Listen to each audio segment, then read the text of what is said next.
Google நிறுவன CEO Sundar Pichai பயின்ற IIT Vanavani பள்ளி விரைவில் மூடும் நிலை உருவாகியிருக்கிறது. இதற்கான காரணம் என்ன? விரிவாக பார்க்கலாம் இந்த தொகுப்பில்.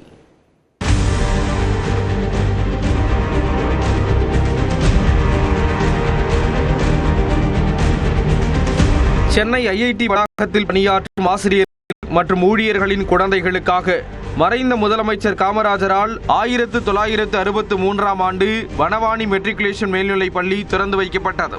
52 மாணவர்களுடன் தொடங்கப்பட்ட இந்த பள்ளியில் தற்போது 2000க்கும் மேற்பட்ட மாணவர்கள் பயின்று வருகின்றனர். கூகுள் நிறுவன CEO Sundar Pichai, சார்ஜிபி CEO Chris Subramanian, இயக்குனர் விக்னேஷ் சிவன், பிரியங்கா பங்கஜம் IAS உள்ளிட்ட பிரபலங்கள் பலரும் வனவாணி பள்ளியில் பயின்றவர்கள்தான்.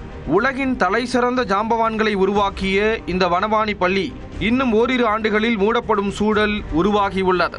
தமிழ்நாடு அரசு பாடத்திட்டத்தின் அடிப்படையில் இயங்கி வரும் இந்த பள்ளி இருமொழி கல்வி திட்டத்தின் அடிப்படையில் செயல்பட்டு வருகிறது.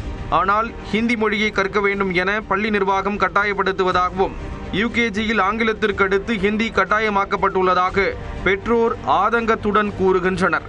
பள்ளியை மூடுவதற்கான மறைமுக வேலைகள் நடந்து வருவதாக பெற்றோர் குற்றம் சாட்டுகின்றனர். இது வரைக்கும் தமிழ் இங்கிலீஷ் மட்டும்தான் இருந்தது, 2 மொழி தான் இருந்தாங்க மெட்ரிகுலேஷன் ஸ்கூல் அப்படின்னு. இப்போ புதுசாக கொஞ்ச நாளாக தான் என்ன பண்ணுறாங்க, ஹிந்தி புக்கை ஒன்று கொடுத்து எல்லாருக்கும் படிக்க சொல்கிறாங்க. தமிழ் எடுத்து சொல்லிக் கொடுக்காம ஹிந்தி சொல்லி கொடுத்தாங்க. எல்லா குழந்தைங்களும் 3 லாங்குவேஜ் கம்பல்சரி அந்த வனவானில் படிச்சாகணும். இப்போ இந்த வருஷம் LKG கட் பண்ணிட்டாங்க, அட்மிஷன் கிடையாது. அதே போல் UKGயிலும் ஃபஸ்ட் ஸ்டாண்டர்ட்லேயும் நியூ அட்மிஷன் கிடையாது. படிப்படியாக போயிட்டு இந்த ஸ்கூலை மூடிடுவாங்க. நடப்பாண்டு LKG UKG வகுப்புகளுக்கான மாணவர் சேர்க்கையை பள்ளி நிர்வாகம் நிறுத்தி வைத்துள்ளது.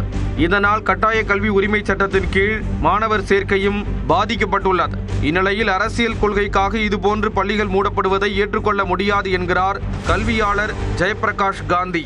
3வது லாங்குவேஜ் ஒரு ஆப்ஷனலாக தான் இருக்கணும் ஒழிய என்ஃபோர்ஸ் பண்ணக்கூடாதுன்னு நாங்கள் சொல்கிறோம். ஏன்னா இந்த மாதிரி என்ஃபோர்ஸ் பண்ணுற சூழ்நிலையில் சில சமயம் ஒரு பள்ளியே 3 அளவுக்கு ஆக வேண்டியிருக்கு. பார்த்தீங்கன்னா இப்போ IITயில் வனவாணி ஸ்கூல் க்ளோஸ் பண்ணுற நிலைமையில் இருக்கா அப்படிங்கிறது கூட ஒரு சந்தேகம் எழுந்திருக்கிறது.